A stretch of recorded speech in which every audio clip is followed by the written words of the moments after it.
Leadership principles are principles that are useful for us to identify good or helpful leadership. So, I would like to have a few suggestions. What principles for leadership did you observe today that would be worth writing down? And I'm thinking of our conversation that we had about the positive thing and what is needed to not do something bad with leadership. Integrity is just a word. A principle is something actionable, something that you can do. So how would you phrase integrity as a principle? Trying to understand yourself, make an introspection of yourself, and then after trying to understand the others, then it would be better if you as a... Wait a second, that's too long. But understand yourself and then the others seems to be a good principle. Okay.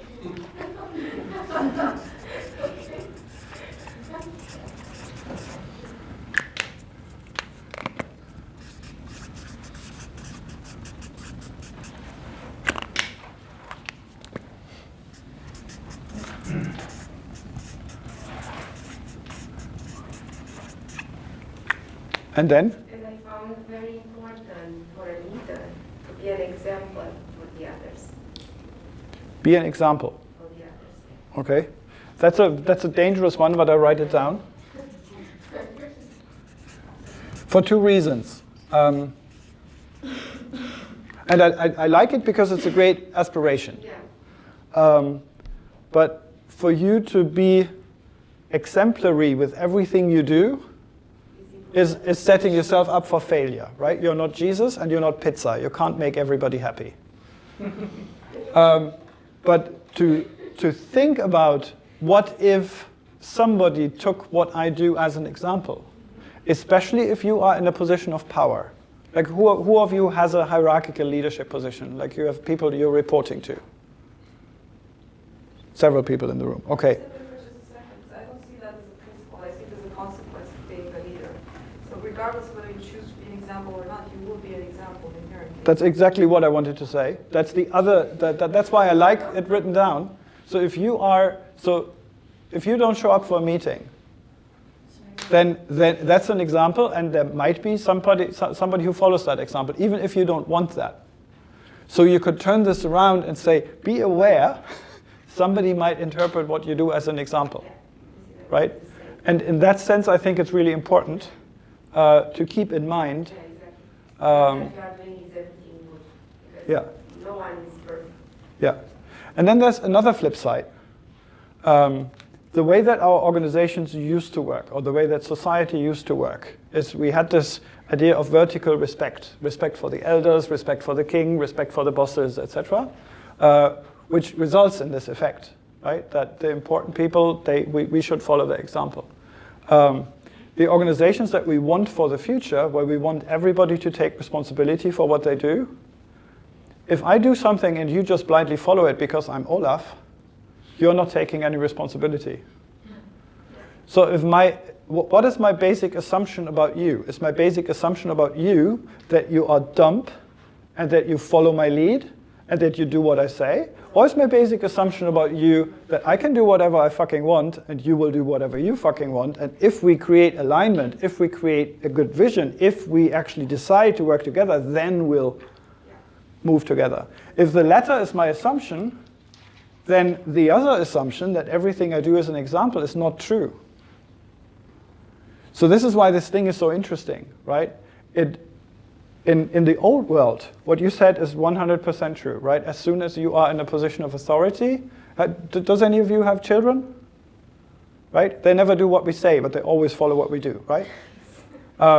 So you can't help being an example for your children. So that could be a burden or a delight, depending on what kind of example you are and what kind of followers your children are. But that's something that we actually do not want at work anymore, right? We probably used to decades or centuries ago, but we don't want that anymore. We don't want to be treated like children, and we also don't want to treat our employees as parents. But this is a relic of the old times, the old structures, the old thinking, and it's still all over our society. So it's good to be aware of it, but it's also good to be aware of how do we change that. Let's do one more, hopefully with a not so long discussion. What else did you observe? Maybe I like the discussion, I just don't want... Act in the interest of the group and not in the interest of yourself or Uh-huh. a specific person. Maybe this should be a principle. Act in the interest of a group is good.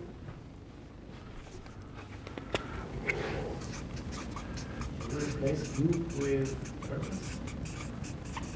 We could do both. One thing that you notice with these principles is that the better they are, the more they tend to occasionally contradict each other. And that's where your leadership is required. They're not a recipe. You can't just say, okay, if I do these 12 things, then I'll be a perfect leader. Because sometimes the purpose and the interest of the group will be different. And I have an example in my mind.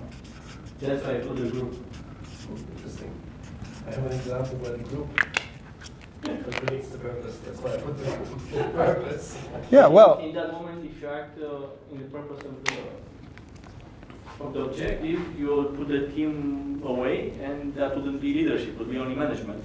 You want to achieve your objective, your purpose, but without putting the people first. And the people maybe want a vacation for that time, not to work again for a new release. He wants to. It's soft luck. I think we need to discuss objective and purpose, but Yeah. it's tabled up somewhere. yeah, either way, right? No, there will always be multiple choices for what could go first, and there will also always be good reasons. And in the end, what good leadership is about, that either you make the right call, which puts a lot of responsibility on yourself, or you enable the group to make a good decision, which then puts the responsibility on everybody's shoulder, and that doesn't work for every kind of problem, but at least not in every context. But it's Or for any kind of. yeah. So we explored enough of this, I think, for now to A, help you understand what this chart is for, B, know that principles are good when they are a little contradicting, so you need to do some thinking before you apply them, and maybe even more than thinking, maybe a conversation or maybe some experiments. But in the end, they should be a good guidance for your actions. And this chart could be the most valuable outcome of the course. I've had the CFO of an organization in Cologne attend this training about a year and a half ago. And what he did afterwards was he took the photo of this poster, he printed it at the size and put it behind his desk in his office. And in every conversation when somebody would say, what's this stupid hand-drawn thing? That doesn't really fit in your office. And he said, well, this is the outcome of my training. These are the principles that I would like you to judge my behavior by. Whenever I'm not doing this, please tell me.